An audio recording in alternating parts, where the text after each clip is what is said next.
we wanted to maintain the whole jerk aspect of the business, but also we wanted to give our patrons a bit of what Kingston is like. Kingston nightlife, Kingston entertainment, how we do things. Kingston Jerk was started in June 18, 2020 when we bought the location from the previous owners who operated it as Pepperwood, who previously operated as Scotches. Um, what that means is that we inherited and we purchased good boats. Cabanas were in good state, the equipment around the back was in good order, and we had a working formula in terms of the day-to-day transaction of the business. Um, However, because we bought the business in June 18, 2020, which was in the middle of the pandemic when everybody in general was trying to figure out what to do. How do we work? How do we have fun? How do we go about our day-to-day lives? It made the business that much more challenging. So, I mean, luckily we still maintain some of what we inherited. Luckily we had the Kingston Jerk is actually equipped with staff quarters. So last year, June 18, 2020, when we reopened the business, we were able to, for the most part, keep the staff sterile because they refused to go home as well because it was safer here. You know, there was no traveling on public transportation, so the exposure to them was limited, and they agreed that they would stay on compound throughout the entire time. So what that means is the chefs, the cashiers, the team that wakes up in the morning and closes up at evenings were pretty much limited in their exposure to the corona. So that helped them and that helped our customers. And we maintain that model because, especially when you're dealing with no curfew times, a number of our staff don't have to necessarily worry about getting home at night. They just simply go to the staff quarters, which are pretty decent, by the way. I had a room around there, but with the expansion of staff, I had to give that up as well. So we started when we got here June 18, 2020 with about 12 staff members because everybody had reduced the hours, reduced the time, and the place was kind of closed down.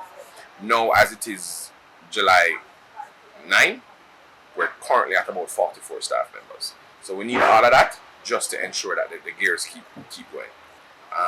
We had to do a lot of restructuring of the staff, restructuring of the compensation. So, for example, team members that were getting paid daily, we had to move to an hourly system. So that, when you're operating on 4-hour days or 6-hour days, the business could compensate them properly without cheating them, but at the same time maintain its viability as you're asking. Was Kingston Jerk around before 2020? No, we literally just bought this business because the opportunity presented itself, my partners and I, and we renamed and rebranded to Kingston Jerk. Why Kingston Jerk as the name? We wanted to maintain the whole jerk aspect of the business, but also we wanted to give our patrons a bit of what Kingston is like. Kingston nightlife, Kingston entertainment, how we do things. So if anybody who used to go to the previous location under the previous management, they can tell you it was pretty much a decent and one of the best jerk centers around. However, what would happen is in terms of a walkthrough for a customer, there was no experience other than the food. Now the experience includes staff that will wait on you, wait your tables, ensure that your needs are taken care of, an entire bar team, which is why again we have increased the numbers. So on any given day you come, the bar service area has about a team of 10 people ready to serve you. So you no longer have to walk up to the cashier window, cash your food and then walk with that tray. No, you can sit, place your order, somebody's there to take that order and deliver that order for you and ensure you have an experience. What made you decide that this was a venture, this business was something you wanted to venture into, providing that persons were opting out of businesses because of the pandemic? But that's a pretty simple answer. My partners and I are serial entrepreneurs, and once an opportunity presents itself, we're going to strike. So you were not worried about the restaurant experience and how COVID would affect your bottom line? We were worried, but amongst ourselves, we decided it was a risk worth taking. Okay. COVID was not going to stay here forever. COVID will not be here forever. And I mean, we've already started to see the benefits of, one, the change in curfew hours to allow for at least an additional hour or two for operation. And two, when we did our own assessment, there was this new buzzword suddenly on out called social distancing. When we did our assessment, we were properly equipped for that. We have about 11 cabanas that is already distant from, amongst themselves. And then we added an additional deck, which is about another 1,200 square foot of dining space. So in total, we did our assessment and realized that Kingston Jerk will now have a 15,000 foot dining room area. I don't think any other restaurant in Kingston can boast 15,000 square foot of dining space. That has already been provisioned for social distancing. So let's say you and your friends or you and your family of four want to come down and have a meal on a Sunday, you can get a cabana for yourself for four people. That is distance from the next cabana. So we are properly equipped for it, that in that manner. Well, the reaction has been positive, and I'll tell you why.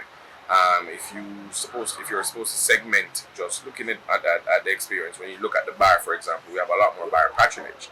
Reason for that is, before you would go to a jerk center, the only thing you get is jerk chicken, jerk pork. If you sit at a bar after work for 2-3 hours, you're only eating jerk chicken, jerk pork. You come to Kingston Jerk and you sit here after work, you can get a burger. You can have another drink, you can have a hot dog. You can have another drink, you can have a pasta. Add another drink, you can get a fish sandwich. So I've mentioned about 4 or 5 things without even touching jerk. You can get fish, you can get seafood, all of that without touching jerk. So no matter it's what, more than a jerk center. yes. So no matter what your inclination is, you can cater to that. So what it does is it makes it a new hangout spot. So before it was a takeout spot, you come, you grab your food, you leave. Now people are actually coming to Kingston Jerk to just sit, enjoy the other patrons, enjoy the service from the staff. It's really working for us. Was it working for you prior to the extension on the curfew?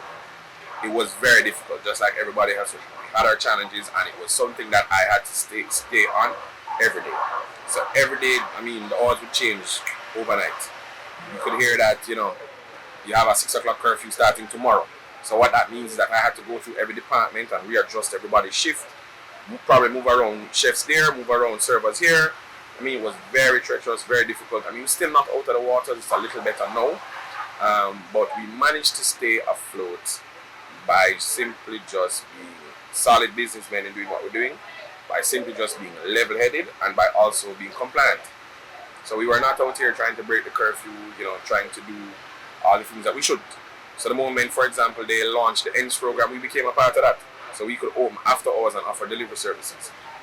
We made sure we signed up on all the delivery platforms, so that the product was accessible to everybody at any time based on the delivery platforms. We also invested and had in-house delivery for ourselves. So if you don't want to use an app, if you're not so au fait with technology, pick up the phone and call us. Somebody will deliver, and we'll send the card machine as well, not a problem.